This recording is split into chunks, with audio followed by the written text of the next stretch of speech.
information, which we have a federal case. I have over 16 people that are going to get, I mean, really in for it, where we have people getting, where we register them by mail, they weren't fully legally signed correctly, yet we were to hand it out to so-and-so of our candidates, and they would take care of it, which is illegal. It's illegal. And that is one thing that I was out there for, to stop this. Because we have a lot of people going into our local daycares saying, I'm so-and-so, will take you, will bring you, and they pay them off so much to the daycare owners. I have all those recordings, and we need to stop that because they don't have the rights to do that. And we, as my suggestion is, excuse me, as police chief, this is an open investigation, and I don't think you should be. I don't mind because No, you are violating federal law by opening your mouth. no, because that's totally something else. With all due respect. Your letters involved in those stuff. Okay, I'm not gonna say He's anymore. making all of us witnesses. He's making all of us witnesses. Okay, I'm not gonna say anymore, but I am gonna say. Mr. Chairman, Okay. seriously. What is it that you're trying to let us know? I just want to say Because this. let me say this. Let me say this. There is no. Okay, all I do. Yes, just a second. Mr. Chairman, I think we're violating the process, okay? Ma'am, my advice to you is close your mouth. First of all, there's no allegation, so you can mute point. You don't have to speak, you don't have to defend yourself. Well, it's But the no, same hold on. More importantly, you're involved in all of us, something that's way bigger than you might even understand. So, Mr. Chairman, I don't want to get involved in this whole thing. Okay, it involves so many other things. Okay? There is no allegation. The rules say, okay, for you to have a conversation on this issue, there has to be an allegation by somebody in her constituency. It doesn't happen. So why would you get in trouble for nothing? Man, help yourself. Then you just sit down quietly. That's my advice to you. I'm just trying to defend my Can part on we this move case. on without even mentioning? There's no reason to. I'm not I think what they're saying here. I'm not mentioning names, like I said. When I want to hear it. It's involved in the Okay, investigation. well, I'm just defending myself. That's really what I'm Okay. doing. I think what they're saying is that there's no reason to defend yourself right now. Okay, well, that's what Somebody's made a I, complaint. well, I'm very sorry about that, but I just needed to let you all know. On my behalf, I was just under federal investigation, and that was it, and I don't want to do that. So this brings up an interesting question, okay? Which is, thank you, Yolanda, thank you. Which is this, guys. We are an active political body of a private party. That's it. That's all we are. We're advocates. We're people that try to get people to go out and vote. We are not law enforcement. We are not here to investigate any type of crime, whatever it may be, whether it's voter fraud or not. And if you have any evidence of that, turn it over to the proper authorities and let them do their job. Okay? But that's all we are. Just a second. And so, again, I didn't mean this to turn into anything other than advising people who I have very clear information, and I don't think it's undisputable at this point of what it is. If that complaint is made, I'm just telling you how I'm going to be handling it should that happen. Just a point of clarification, we do have a statutory power to canvass the votes in our precinct, so that's just, it's not exactly a private party in that sense. That's the one power we do have, is to certify the vote. That's it. But I didn't want to say we're completely in private. We do have one statutory power. Thank you for pointing that out. Is there any further discussion on the process? Miguel, did you have a question? My question is, look, he hasn't come out yet. His name is Javier Salinas. He's going to be a Republican. I know him for many years. He's a bobcat from Edinburgh. And the thing about it is, like, he's a school board member. And when I do I work with a lot of younger kids from the projects and stuff on the Posada. And, like, next week I'm going to take them some shirts and stuff like that for the school, And he helps me out. But he helps me out as a school board member. My question to you, is it okay, like, if he comes and helps me out? In other words, if he gives me like $20, $50 to help the kids out and stuff like that? Well, he's giving you money. You're not necessarily taking No, money. but he hasn't come on yet. But when he comes out, can I, like, deal with him or not? But he's gonna be running as a Congress. But he is gonna stay as a school board member. He can be an active school board member at the same time he be All city elections are city, school board, STC. They're nonpartisan races, which means by law you cannot pick a political party. So No, but, I know, I'm getting you to answer your question. So by participating in those local races, there's no way, as a matter of law, that you can be in violation of the Democratic Party rules because there's no party. Now, if somebody who is a non-Democrat asks you to support him, to go out and vote for him, to work for him, and there is a Democratic candidate, and I suspect we will have a Democratic candidate for congressman in Congressional District 15, then yeah, the rules very clearly say that if you support that person in any of those forms I talked about, you are subject to disqualifying yourself for that position. Jay? Mr. Chair, in that situation, you know, Edinburgh, we all know each other and stuff, but what happens a lot of times is you can take a photo with somebody as a friend, and then they start running, and they start putting those photos out. Is that, on the same token, does that affect you? That's kind of a gray area. I mean, look, I mean, there's probably a number of scenarios that we could talk about. I mean, I don't know. I mean, if taking the pictures in support of someone, I don't know. Elda Garcia, precinct 98. I just want a clarification on the original subject. It says confirmed removal of Yolanda Hidrogo. This removal or confirmation of removal is based on the 3 or more absentees or on the other charges? Because it's already impeached everything on. Yeah. Because you don't have an actual accusation from anybody or complaint from anybody. So if you No, I don't have a complaint. There's two processes. The 3 or more. Why this? The 3 or more, because I wanted the CEC to be aware of the rules, and I wanted them to be aware of what would happen if I get a complaint, and I wanted to be aware of, you know, I mean, giving her an opportunity to be here, so she's kind of taking herself out of the, you know, 3 or more missing problem. I understand that, but it says confirmed. Yes. It not says information about. Right, it was probably just misprint. That's all. So I wanted to just, Mr. Chair, clarify that where we left this issue is that at this moment, it's a non-issue because we don't have a complaint. That's right. And until we do have a complaint, then we will have like the hearing or the, like you won't get a complaint next week and she's removed because we had this discussion, right? You can't do it like that, right? Point of order here. Yeah. Point of order No, on I'm the asking a question. parliamentarian issue on here, because it's on the agenda, we haven't moved to the next one.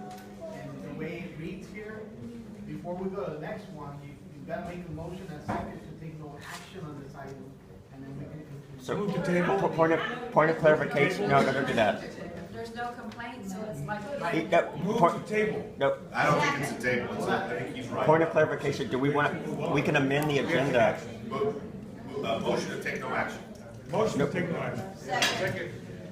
Okay, all right, any further discussion? If not, all in favor of taking no action on this item right now, say aye. Well, Any opposed? No action. Great, motion no, you want to carries. remove it from the agenda, now it's sitting there on the table. No, it's not removed, it's just taken off. So we're going to go back to it?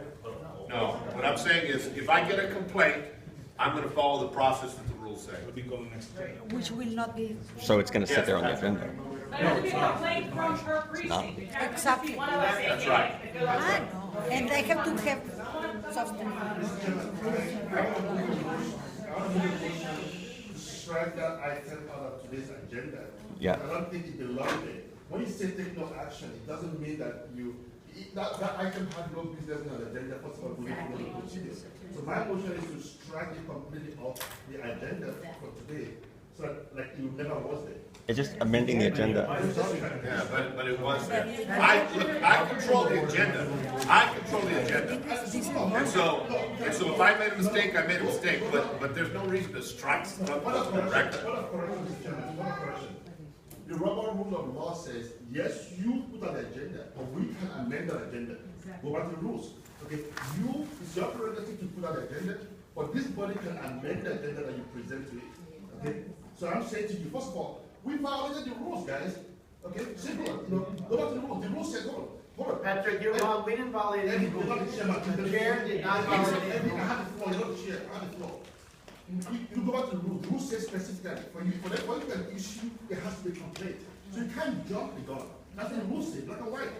So, and again, you have the agenda, It shouldn't have been there. I'm moving a motion to delete that item from the agenda. That's my motion. Point of order, the item it included not only, possibly not working for a Democrat, it also included 3 missed meetings. She also missed 3 meetings. So we were confirming whether to remove her or not with the meeting. She's here. But the meeting, no, you don't confirm her. She hasn't said, yes, remove me. That is not. But we're not confirming with her, we're confirming with the CEC. We're not confirming with her to remove her. But she has not accepted the resignation like the others. So No, no, therefore, no, it's but that was just a resignation. You can still remove her without having a resignation. Point of order, there's a motion on the table, We already have a motion. It was There is a motion. It's already passed. No action, it's already passed. but Patrick made a motion to amend the agenda. I'm not, I don't believe, is that a proper? I don't know if it's a amend, is there a way to amend? You can run the Originally. motion and then let the body hear. So the chair doesn't so you don't recognize the motion and we could, Is there a second? You Okay. Any further discussion? You amend an agenda, not during the meeting, but prior to the meeting, to post it prior to 72 hours before a meeting. You cannot amend an agenda after that 72 hours. I am not familiar with the Robert's Rules of Order that allow an amendment during the meeting. I'm just not familiar with it. Anybody on the board can make any motion. Okay, now it's up to the body to either accept or deny that motion. In this one, there's already a motion and there's the second. And I would advise you, based on Patrick's testimony on this, to strike it from the minutes because of whatever reason. This agenda's already been published out. It's out everywhere. I caution you, if you go out and strike something, then it's just gonna create something else for the party that we're striking. There's already a motion that passed a second to take no action, and we just move on from there and we continue on the process. And I agree with Mr. Medina. This issue here was raised on two standards here. One on violating the rules, and the other one because she had missed 3 or more. And in this one, it should be an issue for the body to recognize. Again, it's already been taken care of on the taking no action, and there's no need to continue and For the discussion. The discussion to create anybody outside of here to, why are you striking that? Because it just, Patrick said it's there, it's already out. Just leave it the way it is. That's on the discussion phase on my side, and I leave it on yours. Okay, so- or just point of order, the changes have to be made before we adopt the agenda, which should have been done at the beginning of the meeting. Right, but a So- motion and a second has been made, and I'm gonna go ahead and call the vote on that. The motion on the floor is to amend the agenda to strike that portion of paragraph 12 regarding the confirm removal of Yolanda Hidrogo. All in favor of that motion, say aye. Raise your hand. One quick question, Rick, it's the whole flow or just the? No, that's what I said, the confirm removal of Yolanda Hidrogo. All in favor of that motion, Patrick's motion, say aye, and please raise your hand. The motion is to amend the agenda to remove that portion of paragraph 12 that says confirm removal of Yolanda Hidrogo. That's all the motion is. So we have all in favor of Patrick's motion, raise your hand. 1, 2, 3, okay, all opposed, raise your hand. Not everybody's voted here, guys. You need to vote. Now you gotta vote. We can abstain, there's one more vote. You can't abstain, and then all those that abstaining? Okay. From what I could tell, unless there's, I'll count them, but I believe the nays passed. Motion failed. Let's go on, guys. Let's get through this meeting. I guess we don't have an SB 27. Yes, Maria. What happens to the people that didn't show up for the meetings? It's not fair for them to be here, they don't want to be here. They don't want to work. They don't care about them. Here's the situation on those. Okay, let me go back. So we have several. Yes. Yes. What's the purpose of removing them now if they're gonna kind of want to get reappointed? Well, and there's 2 points here, guys, and then I'm gonna move on from this topic. The first point is, you're exactly right. This only applies to the 14 and 15 to this term. So the filing deadline, or the filing start in October for precinct chairs, so for the next term. So even if it happens this time, they can come and apply, and if more than one applies, it's an election like we always do, okay? What I was trying to do was, you know, again, we really ramped up the number of precinct chairs because of the sheriff's situation last year, and then for the last 2 meetings in the summertime, it became hard to get a quorum, so Ken and I decided, let's weed out those that really don't want to be here. And that's how we sent letters to everybody. Every single person that had 3 or more absences got a letter. Absences or consecutive absences? Consecutive absences, 3 or more consecutive absences. And so what that did for me was determine how many of these people don't want to be here. Or Don't want to cannot be here. You can't blame people who cannot be here or working or whatever. You Okay. can't say they don't wanna be here. Just add, don't wanna be here or cannot be here. Who aren't here. I'll tell you what, who aren't here. Who aren't here, regardless of the motive. I'm just saying. Regardless of the motive. Hey. Come on, guys, let's say, everybody, please, if you want to speak, raise your hand. I think I give everybody an opportunity to speak here.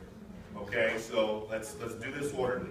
But to answer your question, if you are not here, whatever the motive may be, voluntary or involuntary, that's what the rules say, okay? My job is to get the Army ready for an election. That's it. And so I gotta have so that's what all we're trying to do is weed that out. Now, anybody that got that and said, you know what, Godinez, you're right, I should have been more diligent coming, but I really want to be involved, I'm not gonna kick that person out. I want that person there, but I wanted to give them the opportunity. Yolanda has shown that she wants to be involved by being here. I get that. My issue is, look, based on the facts as I know them today, I'm not sure that she would be eligible for that position for this term, which ends December 31st of 2015. So that's where we are, guys. That's it. That's the only thing. 2016. 2016. Why not just start 2016 with the new precinct chair? That's a year and a half away. The year. Because it's a less than a year, actually. Because the election will be in primary. In March of 2016. Yeah, it'll be March of 2016. We got a year. It's less than a year. My question is like, for example, if you move somebody, right, and I'm from precinct 4, can I get somebody from that area, from their precinct, has to run, or like? Yeah. Hey, listen, I'm always looking for names of people that want to be involved. She's been coming here for 6 months, right? Maribel, she's been out all years. Yeah, well, let's get together, let's talk about it after the review, okay? So, what is it? Find somebody who lives in that box. Hey, everybody, listen up, I'm gonna move on to the agenda here. I think we didn't have an SD27 rep. I've got very quickly, SD20, the executive committee. Do you have anything to report, Kaylee? We had an event on Thursday. Thanks for notification. That's it. Okay. Is that until there's a runoff? The SD27, Leslie, do you have anything to report very briefly? Real quickly about, Listen up, everybody. kind of looking into what Eli was saying about what was happening up at the state, is that about being organized for 27, at the last